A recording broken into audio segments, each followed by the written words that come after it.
Você já parou para pensar que o pesadelo de The Last of Us poderia ser muito mais real do que imaginamos? E se eu te dissesse que o verdadeiro vilão não seria o Cordyceps, mas um fungo que já vive entre nós, silencioso, mortal e incrivelmente traiçoeiro? Hold pay, vamos explorar uma teoria arrepiante.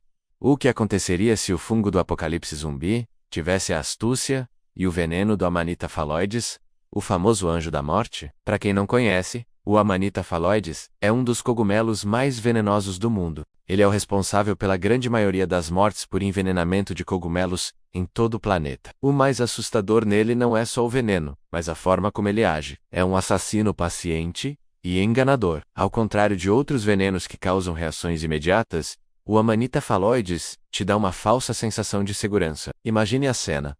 Alguém come o cogumelo, talvez confundindo com uma espécie comestível. Durante as primeiras 6 a 12 horas, nada acontece. A pessoa segue com a vida, completamente alheia ao veneno que já começou sua obra de destruição por dentro. Depois, vem a primeira fase. Vômitos intensos, dores abdominais, diarreia. Parece uma intoxicação alimentar comum. A pessoa vai ao hospital, recebe hidratação, e depois de um dia, melhora.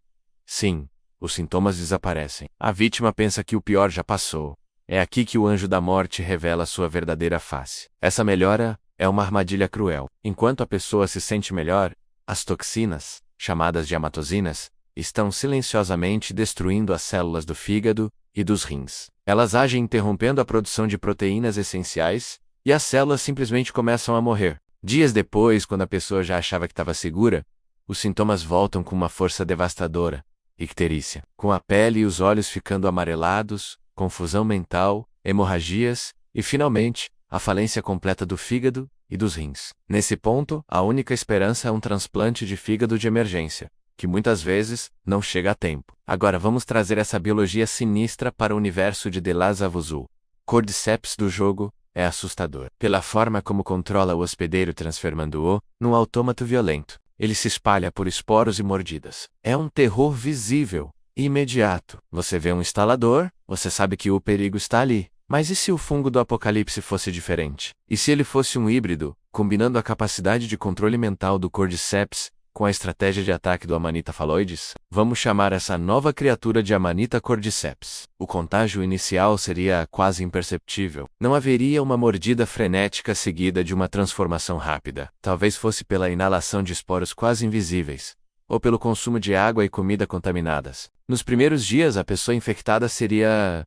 normal, completamente funcional, lúcida, sem nenhum sinal externo da infecção. Ela continuaria sua rotina, iria para o trabalho, passaria tempo com a família, viajaria entre cidades e zonas de quarentena. Essa pessoa seria uma bomba-relógio ambulante, um cavalo de Troia humano. O fungo estaria se replicando silenciosamente dentro do corpo, mas não atacando o fígado. Em vez disso, ele estaria se infiltrando no sistema nervoso, mapeando o cérebro, preparando-se para tomar o controle. Seria um período de incubação assustadoramente longo e silencioso, talvez semanas. Durante esse tempo, o infectado poderia até passar por exames médicos sem levantar suspeitas. Não haveria febre, nem lesões na pele, nada. Essa característica tornaria a contenção do surto praticamente impossível. Em The Last of Us, a FDA e os militares conseguiram criar zonas de quarentena porque a infecção era óbvia.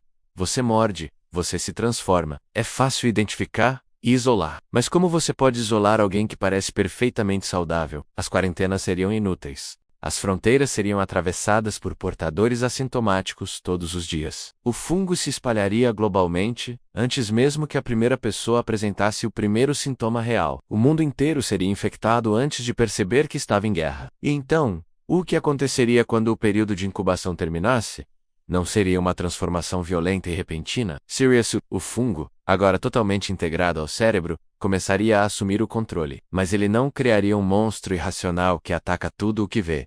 Lembrem-se, nosso fungo tem a astúcia do Amanita. Ele é um estrategista. Os infectados, na fase inicial do controle, manteriam sua inteligência e suas memórias. Eles poderiam falar, raciocinar, planejar. A única diferença é que seus objetivos não seriam mais os seus. A vontade do indivíduo seria substituída pela vontade coletiva do fungo, espalhar-se e garantir sua sobrevivência a qualquer custo. Imagine um líder comunitário, um cientista, ou um soldado de alta patente. De repente, sem que ninguém perceba, ele não está mais trabalhando para a humanidade. Ele começa a tomar decisões que parecem lógicas na superfície, mas que na verdade servem para sabotar as defesas, facilitar a propagação do fungo e minar a confiança entre os sobreviventes. Ele abriria portões na hora errada, desviaria recursos vitais, espalharia desinformação, seria o auge da paranoia. Você não poderia mais confiar em ninguém, nem nos seus amigos mais próximos, nem na sua família. O inimigo não seria o monstro no fim do corredor, mas a pessoa dormindo na cama ao lado. A sociedade entraria em colapso não por causa de hordas de zumbis, mas pela desconfiança. As comunidades se fragmentariam por dentro. Ninguém saberia quem é humano e quem é uma marionete do fungo. Seria um terror psicológico constante, uma guerra fria biológica, onde cada pessoa é um potencial agente duplo. Com o tempo, o fungo precisaria de mais energia e começaria a alterar fisicamente o hospedeiro, assim como no jogo. Mas novamente, de forma estratégica. Em vez de criar instaladores cegos que dependem da ecolocalização, o Amanita cordyceps poderia criar diferentes castas do infectados, cada uma com uma função específica. Haveria os infiltrados, que manteriam a aparência humana pelo maior tempo possível, servindo como espiões e sabotadores. Haveria os caçadores, que desenvolveriam agilidade e sentidos aprimorados, mas ainda com inteligência para criar emboscadas e usar táticas de grupo, muito mais perigosos que os corredores. E finalmente, nos estágios mais avançados, teríamos os guardiões, equivalentes aos baiacus, mas talvez ainda mais terríveis. Em vez de apenas explodirem esporos, eles poderiam se tornar centros de comando da mente coletiva. Eles não precisariam se mover, ficariam enraizados em locais estratégicos, como usinas de energia ou centros de comunicação, e de lá controlariam telepaticamente todos os outros infectados numa vasta área. Elseren e a rainha da colmeia fúngica, protegidos por camadas e camadas de outros infectados, para derrotar o fungo, você não precisaria apenas matar os soldados, mas encontrar e destruir esses centros nervosos. A luta pela sobrevivência nesse mundo seria completamente diferente. Não seria sobre ter a melhor arma ou ser o mais rápido. Seria sobre percepção, intuição e a capacidade de ler as pessoas. A pergunta em quem posso confiar se tornaria a questão de vida ou morte mais importante. Personagens como Joel e Ellie teriam que navegar num mundo onde a maior ameaça não faz barulho e tem um rosto amigo. A ciência também teria um papel diferente. In The Last of Us, a busca é por uma cura, uma vacina. Nesse cenário, a prioridade seria desenvolver um método de detecção, um teste rápido, um scanner cerebral, qualquer coisa que pudesse diferenciar um humano de um infiltrado. A tecnologia seria a única esperança para reconstruir a confiança. E o veneno do Amanita phalloides? Ele não foi esquecido. O fungo poderia usá-lo como uma arma biológica. Os infectados poderiam liberar esporos que não transformam, mas que carregam as amatosinas. Eles poderiam contaminar fontes de água e plantações, não para criar mais infectados, mas para eliminar bolsões de sobreviventes humanos de forma lenta e silenciosa, enfraquecendo-os por dentro, exatamente como o cogumelo original faz com suas vítimas. Seria uma guerra em múltiplas frentes, controle mental, combate físico e guerra química. Essa fusão entre a ficção de De Las Avos e a realidade biológica do Amanita phalloides cria um cenário apocalíptico muito mais sofisticado e aterrorizante. Ele nos lembra que o maior perigo nem sempre é um monstro que grita, mas a ameaça que sussurra, que se esconde à vista de todos, que corrói a base da nossa sociedade. A confiança, o verdadeiro terror, não é perder a vida, mas perder a si mesmo e o mundo ao seu redor, sem nem perceber. Da próxima vez que você estiver caminhando por uma floresta e vir um cogumelo de aparência inocente,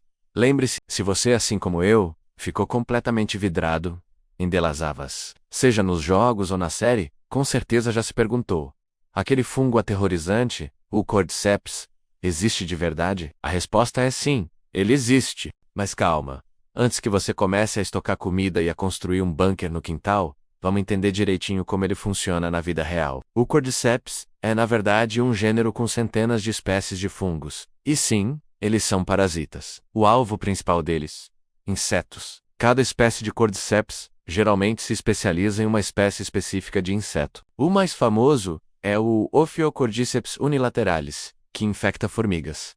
É um processo fascinante e um pouco assustador. Quando um esporo do fungo pousa em uma formiga, ele começa a crescer dentro dela, consumindo seus tecidos. Mas a parte mais bizarra é que ele não mata a formiga imediatamente. O fungo assume o controle do cérebro e dos músculos do inseto. Ele força a formiga a abandonar sua colônia e a subir em alguma planta, até uma altura e umidade ideais para o fungo. Uma vez lá, a formiga morde a folha com uma força tremenda, travando suas mandíbulas, no que os cientistas chamam de mordida da morte. Só então, o fungo a mata. Depois, uma haste cresce para fora da cabeça da formiga, liberando novos esporos que caem e infectam outras formigas lá embaixo. É um ciclo de vida de filme de terror, né? Agora, a grande pergunta: isso poderia acontecer com humanos, como em The Last of Us?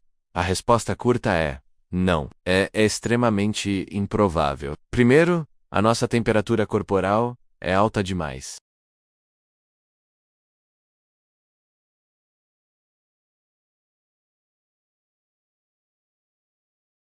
Temos múltiplas camadas de defesa que estão constantemente combatendo invasores como fungos, bactérias e vírus. Para um fungo como o Cordyceps conseguir não só sobreviver, mas também controlar nosso sistema nervoso central, ele precisaria superar barreiras evolutivas gigantescas. Ele teria que aprender a enganar nosso sistema imune, suportar nossa temperatura e, o mais difícil, decifrar e manipular o cérebro humano, que é infinitamente mais complexo que o de uma formiga. A série The Last of Us, da forma genial, explora a ideia de que o fungo poderia evoluir, devido ao aquecimento global, se adaptando a temperaturas mais altas. É uma premissa de ficção científica assustadora e muito bem pensada. Mas na realidade, essa evolução levaria milhões de anos, se é que seria possível. Então, por mais que a ideia de um apocalipse fúngico seja um ótimo roteiro, podemos ficar tranquilos. O Cordyceps real vai continuar focando nas formigas e outros insetos. Curiosamente, algumas espécies de Cordyceps são usadas na medicina tradicional asiática